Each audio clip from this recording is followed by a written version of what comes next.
Imagine you're David facing Goliath, but this time David drags Goliath into court. That's exactly what happened in 1986, when the tiny nation of Nicaragua stood up to the United States at the International Court of Justice, also known as the World Court. Today, we're diving into the legendary case of Nicaragua vs. United States, a case that shook international law and still echoes today.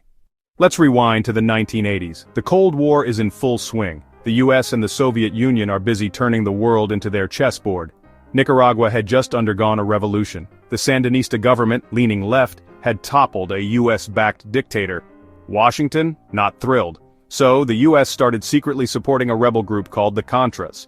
Think of the Contras as the anti-Sandinistas. The US gave them money, training, and weapons. It even mined Nicaragua's harbors. Imagine going fishing and suddenly, boom, a sea mine instead of a tuna. Nicaragua said, "Hold up. You can't just blow up our stuff and bankroll rebels in our backyard." So, they took the United States to court. Yep, David was dragging Goliath to The Hague. Nicaragua argued that the US violated international law by using force. Those harbor mines and military support weren't exactly neighborly.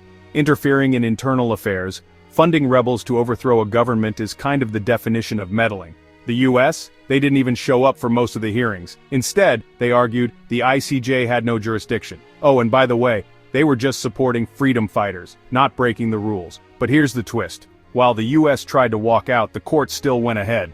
It's like skipping class and then failing the exam anyway. In 1986, the ICJ ruled in favor of Nicaragua. The judges said, the US had violated international law by using force and interfering in Nicaragua's internal politics. The US should stop its actions immediately and pay reparations to Nicaragua. Basically, guilty as charged. But did the US pay? Nope. Washington just shrugged, rejected the ruling, and even vetoed attempts at the UN Security Council to enforce it. Talk about ghosting international law. So, what's the big deal? This case became a landmark in international law for several reasons. It reinforced the principle of non-intervention. You can't just mess with another country's politics because you don't like them. It showed the limits of international justice. When a superpower says nah, enforcement gets tricky. And it inspired debates about whether international law is real law or just guidelines with fancy robes. Fun fact, Nicaragua eventually dropped its demand for reparations years later, partly because they needed better relations with the US politics, right?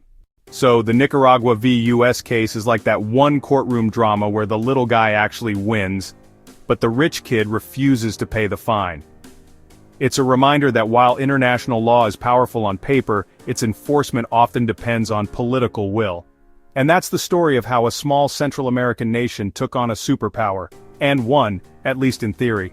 If you enjoyed this breakdown, smash that like button, subscribe for more global history and law explained simply, and drop a comment. Do you think international law can ever hold powerful countries accountable?